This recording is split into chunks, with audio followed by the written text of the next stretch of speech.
and if you're joining us here at the Jump Leap Long-Term Strategy Podcast. I'm Francis Wade, your host, and I'm joined today by Amie Devero. Amie, welcome.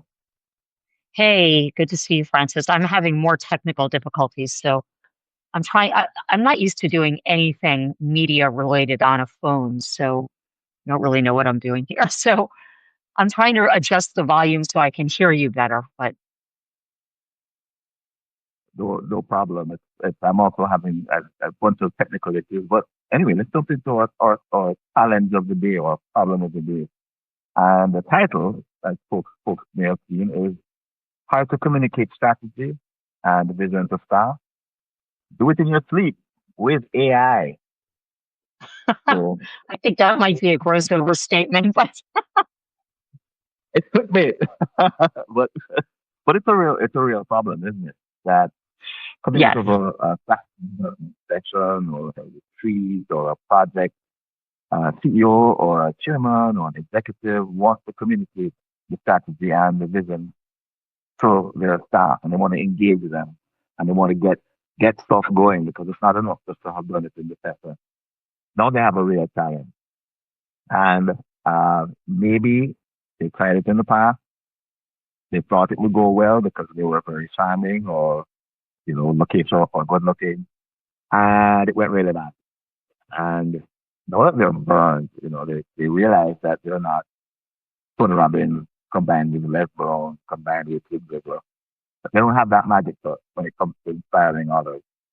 They have to do it again because it's a part of their job. And they are reluctant to even start thinking about it. And so does that capture the problem that we're looking to solve, Steve? Um, all right, hang on. I need to adjust something. Of course, I don't know how to adjust it, so just give me a second because it's really weird the how I'm hearing this. Oh boy. All right. I don't know how to adjust what I'm trying to adjust. So, all right. I'm not going to waste time doing that. I'm just going to try to decipher what you're saying, even though it's coming out sort of exceptionally muffly. Um, I actually think that that whole context is a little off. So I don't know that communicating strategy is that it's necessary to be inspiring. Um, I think it's necessary to inspire people with a vision, but it's not necessary to inspire people with a strategy.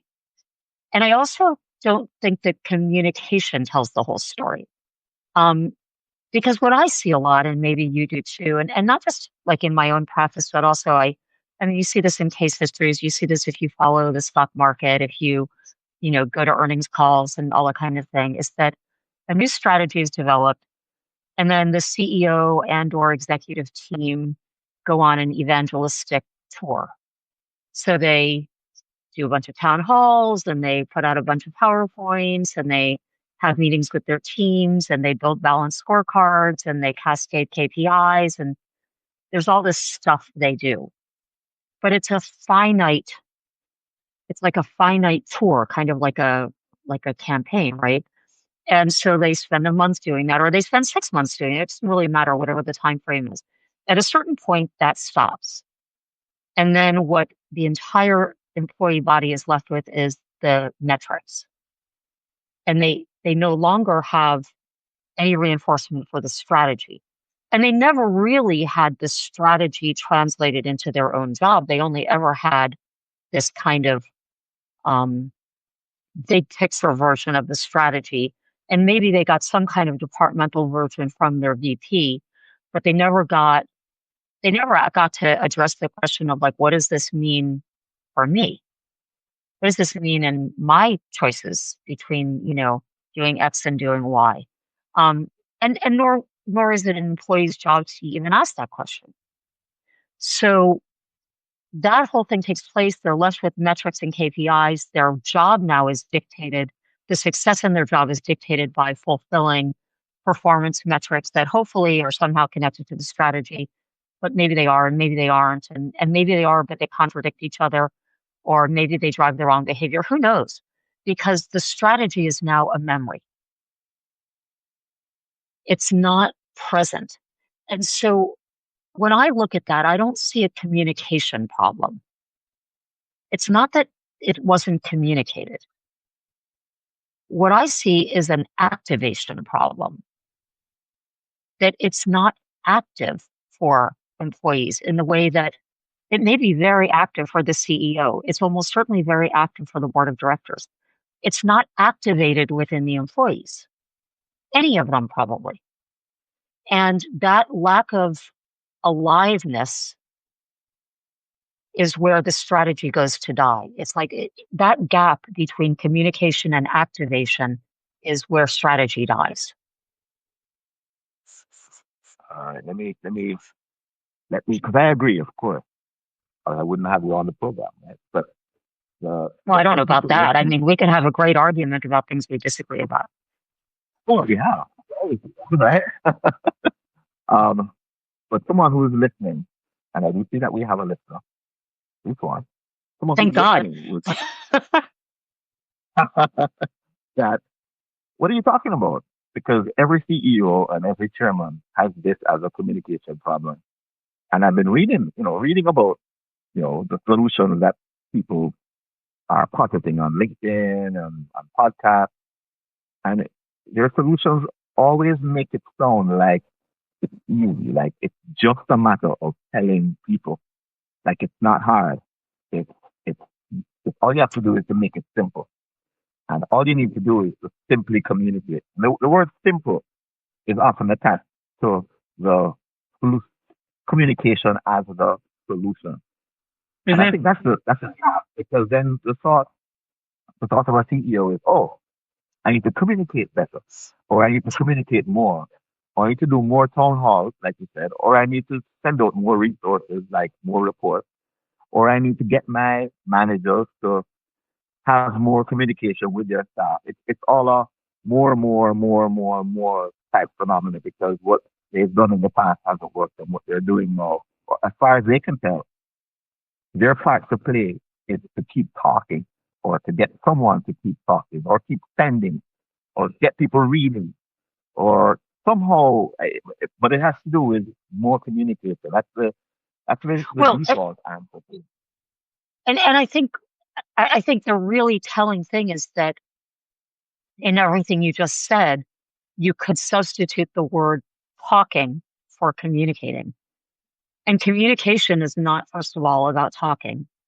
So there's no amount of talking. And by talking, you could substitute typing, emailing, measuring. None of those things are communicating, right? They're a one-way delivery of information. And and then of course these LinkedIn posts and so forth that say just, it's easy, just whatever, just talk more, just do a PowerPoint, just dumb it down, just turn it into a single rule, just all this stuff.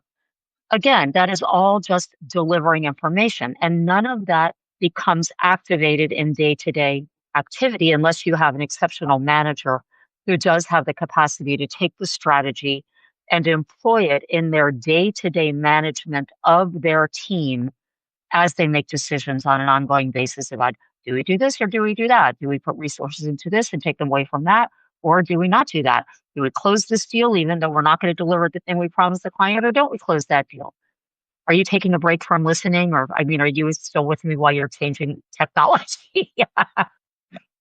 My technology is good. Can you hear me? I hear you fine. I'm just making sure that you're not like left out in the cold while I'm yammering on. So, My technology disconnected in the middle of what you were saying. I special feature. Um, especially so, apologize. Could you just do a recap for me just so that I know yeah. that we're on? So, a couple things. One is that just saying more is not the same thing as activating it in the mind of the employee. And so no amount of just doing more as a CEO delivers the activation piece, because the activation piece has to live inside the employee's experience. And so the probably the one case in which that happens is if you have an extremely strategic manager who in his day or her day to day management of her team actually brings the strategy to the decision making table. we're trying to decide, should we put this clause in that contract, even though we can't deliver this and we're going to possibly impact our retention rates? Or should we over communicate with the customer and reset expectations, even though we might lose the deal? That's where real, like where the rubber meets the road, right? Is in these like moment by moment decisions about like, do we screw the customer later or now? Like, because that's really what happens, right? So, and then the manager says, well, let's look at our strategy. How would our Right. strategy decide that? Well, maybe they go blank, or maybe because they have such a killer manager, they are with her, right? Because it's been an ongoing subject of conversation. And it is the context inside of which decision making gets done, which is what activation is, strategy as context. And that's the piece that can't be delivered with more one directional blah, blah, blah, blah, blah. It just doesn't do that. And I think it's only the acceptable manager at a handful who can do what you're talking about and who are willing for many reasons that we won't necessarily get into. But the manager has an even harder problem than the CEO, I would say, because now you have people who are looking at you with black faces if you haven't communicated it. However, Your new technology is much worse than your old technology. It sounds like you're swallowing every word. I can make it out that it's taking a tremendous amount of energy that I will put in because I'm your friend and our listeners may not. keep expanding on this problem. Talk amongst myself. All right, I will talk amongst myself. Um, no, but I think that points to exactly the problem, which is that if you have this sensational, amazingly strategic um, and gifted manager who can bring strategy to the moment by moment life of the employee, then you're lucky. But again, I don't know that executing strategy ought to be a matter of luck. You really want a way to do this that is effective, that is consistent, that is reliable, and that doesn't depend upon the the good fortune of having a brilliant manager who both has functional skill and that skill. So in the absence of the brilliant, one in a million manager, the question we wanted to ask is not only is there a way to do this at all, right? But is there a way to do this that could be assisted by AI, which is just interestingly something both of us have been both together and independently working on. And I think the answer is yes.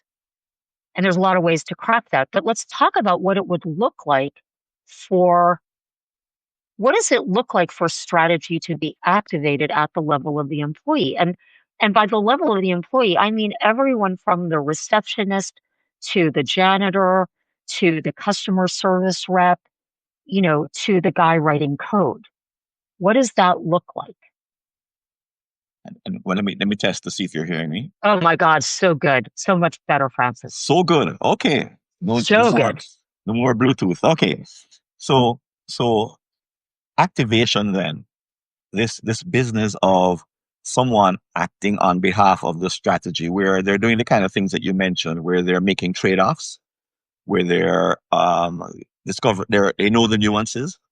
They Or realize they're creating the nuances. they're creating nuances every day. Right. They're engaging. They're seeing holes in the strategy and they're communicating those holes because they're the problem that people have been trying to solve with open strategy is that the people on the front lines know the day to day and the people who develop the strategy don't. Mm-hmm. But you can fix that if your employees are activated because they will communicate the holes in the strategy upwards to the executive team.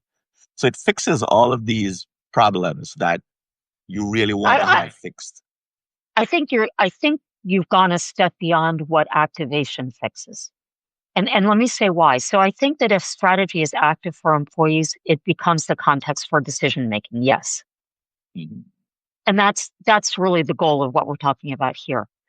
I think the next step you go to, which is this kind of feedback mechanism, does not happen automatically by virtue of that. Because that's a process problem. And just because an employee can make decisions that are contextualized within the strategy or can discern principles that may not be implicit in the may not be explicit in the strategy, but turn out to be implicit, doesn't mean that they can identify strategic problems. What they will identify are things that for them are complaints. And that's fine because complaints are often symptoms of strategic problems. So I don't think it follows that activated employees provide feedback that goes up. They may not, they may just complain, they may just fail at executing the strategy.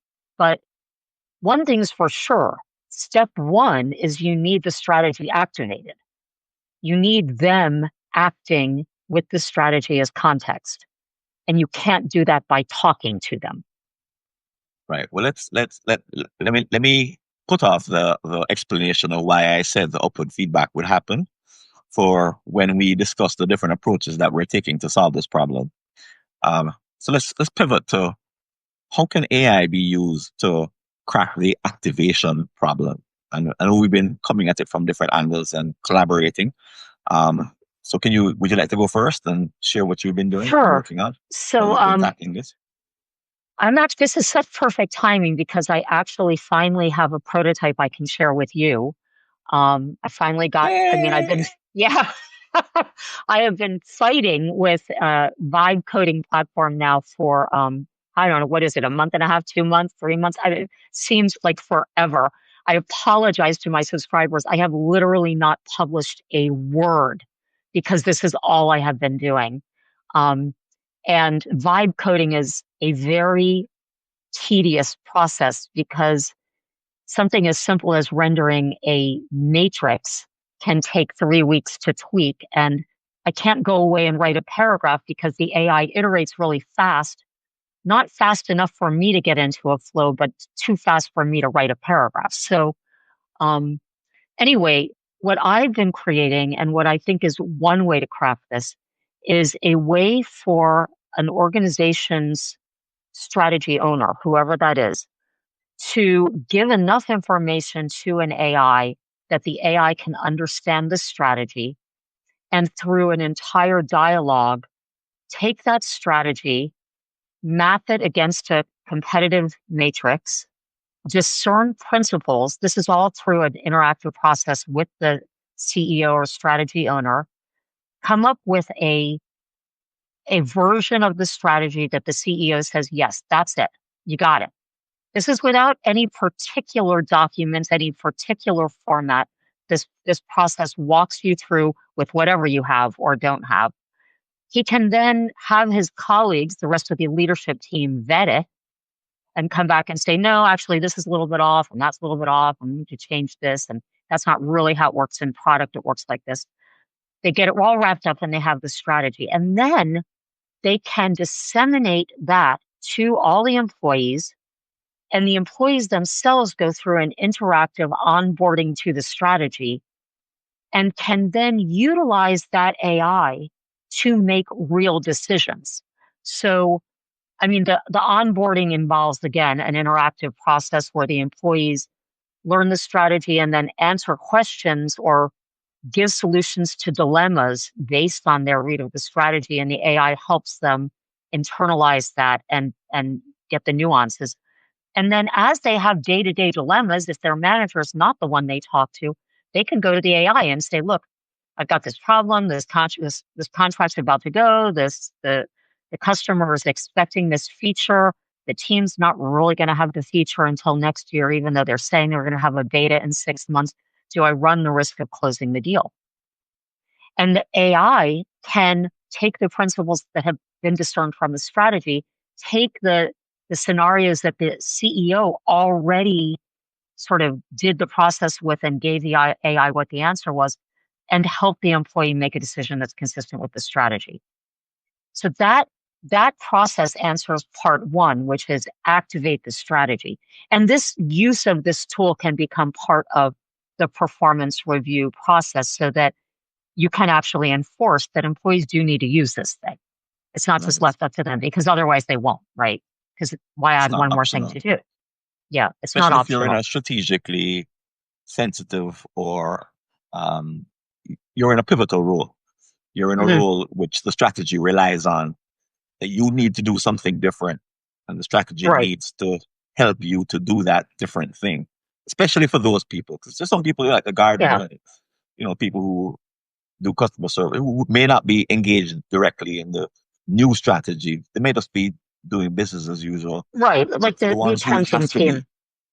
yeah, I for think like example, maybe the accounting team is doing maintenance. They're not like strategically, but I think anybody who right, interfaces with customers or service or product creation or product delivery, unless the strategy is like a back office financial shenanigans strategy, which are such things, but most strategies rely on a particular positioning with respect to customers and product. And that means that everybody who touches those areas has strategic importance. Because there's a big difference between how you sell a deal if our goal is retention and long term customer trust versus our goal is lots and lots of sales and we don't care about churn because we're just trying to show revenue growth. Like those are right, different strategies. Um, whatever right. our But the opinion might be of them. but the availability of the tool makes it more. And this is a way. What you're talking about is literally you could be sleeping and Right. your employees maybe taking a nap in the middle of the day, and your Yeah. employees are Well, you accessing could be in a different time zone. I mean, you could be exactly on the other end of exactly the world and your employees are utilizing the AI to parse decisions and to think through how to deal with what is truly a dilemma. Like both things are advised and both things are ill advised. And how do you choose between them? right. We need to do a whole podcast on just this thing you're working on, of course. So coming to come, right?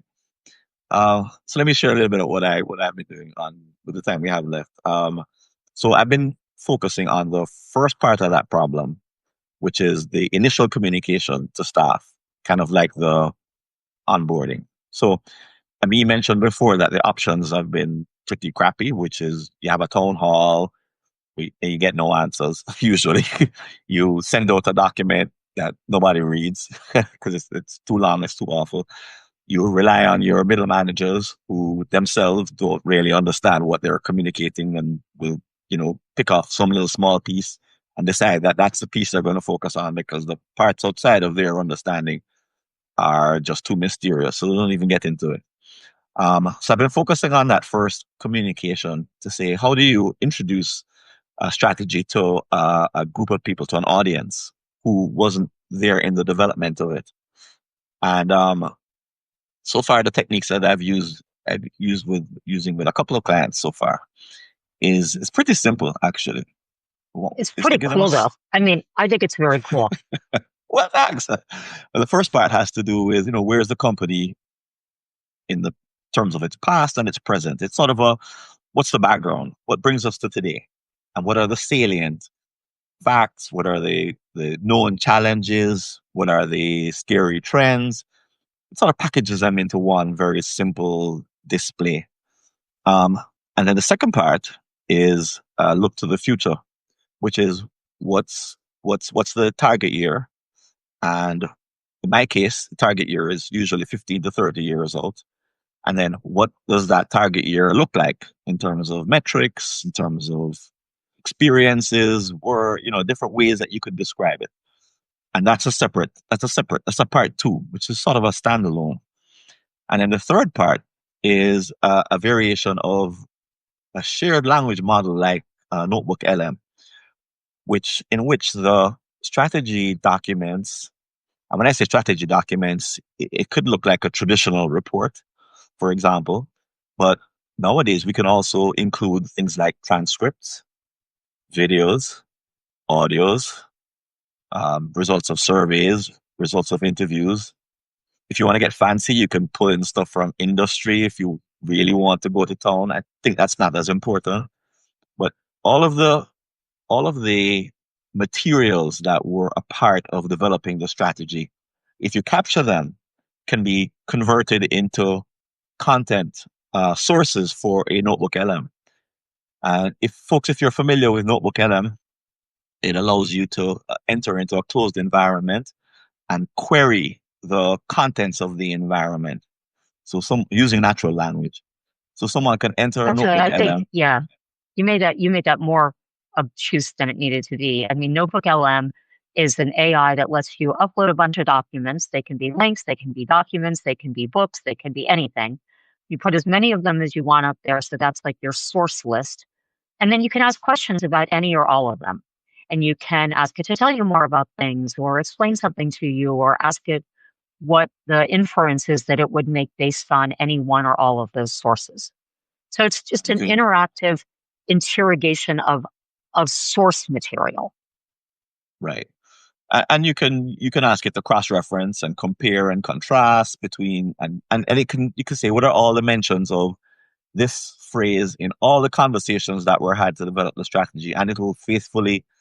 Someone said it's a bit like getting a junior assistant to Mhm. read everything and then remember everything, so that when you ask the junior assistant, they're not going to be smart about you know what the contents are, but they will remember everything and they'll faithfully tell you what is in the everything in a way that a human beings really can't, or don't, And because even if they it's just could, too we're not much. going to. Yeah. It's And the other painful thing that to it'll do do that. is if you really don't like charts and graphs and whatever introductory materials Francis gives you to explain the strategy, you can have it make a podcast of all those sources and listen to it. And Right. Notebook LM's claim to fame is that it will turn anything into a podcast, which is with AI hosts, which so Francis and I don't have to do it for you, which is fine with me because I hate being on camera. And you can just like listen to the podcast. And Pretty they cool. also, there's a new video. I haven't tried this yet. There's a new video. Yeah. Forget what it calls it, a video summary. But there's a video version that it can even do. And again, I've not tried it, so I can't tell you how well it works or Oh, doesn't work. I'm trying that today. So we're But thinking what, like AI avatars or no, no, no, no. It does a voiceover of like a PowerPoint presentation. It puts together oh, slides. Not that exciting. eh. No, that would be exciting. Not there Yeah. yet. But anyway, point is that someone who wasn't at the retreat and any staff member could spend 10 minutes, 10 hours interrogating the heck out of the strategy. In other words, what does this mean for my job? Is there any application for this? Was this considered? Is there any thought that this new technology would have an impact? They can have ask all of these questions in excruciating detail. And here's why I said the bit about the feedback is that ideally their questions, if they're pertinent, and there are probably a bunch of them that are going to be pertinent, are going to be about the assumptions that were made when the strategy was done. So I'm working with a client now that's actually rolling out this system. The problem is that it was done 2 years ago. The strategy was done 2 years ago. I don't think we mentioned AI other than just in passing. It's this weird thing. What's this AI thing? I don't know. We're all kind of looking at each other, and I was facilitating, and I can't remember the phrase that the phrase even came up once. And I could be wrong, but it was not a big deal. Today, it's a huge deal for this organization. So they actually need the employees who are most familiar with AI, which are going to be the younger employees on average. They need them to say, well, the assumptions that went into that strategy 2 years ago are no longer valid because here's the new technology that's emerged and it needs to totally reshape. So there needs to be this upward, not Mhm. necessarily upward, but at least this rejiggering of the strategy because this new technology, this new disruptive technology is now available. So possibility Well, exists is that if you allow people to engage, that they will have something to say and it might be important. well, and to that point, I mean, I just wanted to distinguish those two, not because they're not both incredibly important and ideal, but because I just don't think one necessarily engenders the other at a process level. I will say that the thing that I'm building, which if for any of you one who are interested, Anne, thank you for being here, Anne. We love that you're here. You are currently both of our favorite. I don't know if you're a subscriber, but favorite person. Um, the tool I'm building called Contextuum um, will actually provide that feedback. So what it does is it anonymizes the content of every engagement, every every conversation that an employee has with the AI, but it will infer implications from trends. So let's say like multiple salespeople are complaining about features not having been released on time and they're having trouble renewing clients, and they go to the AI to ask like how to renew in the face of that we didn't deliver this thing. If that happens more than a few times, that will be a point of interest that the CEO or the strategy owner would eventually get back on a dashboard. And the dashboard also allows the CEO to see what are recurring issues, what are recurring principles that are being questioned, what are points of contention, what are frequent types of complaints. And since the AI is based on anonymizing all of that, it's going to provide that feedback in a way that really does cloak the identity of the people involved, but that provides really important iterative insights that can potentially inform uh, tweaks to the strategy or rethinking of assumptions or rethinking even of entire strategic themes. And I do think that, why build a tool that activates strategy if it doesn't provide an ongoing feedback mechanism? Because strategy is dynamic. And even the tool I built itself, every piece of the strategy can be revised at any time by the people with permission to do so.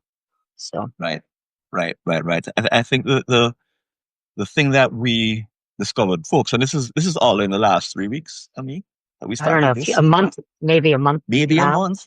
We couldn't have done this 6 weeks ago for sure because we hadn't even had the initial conversation.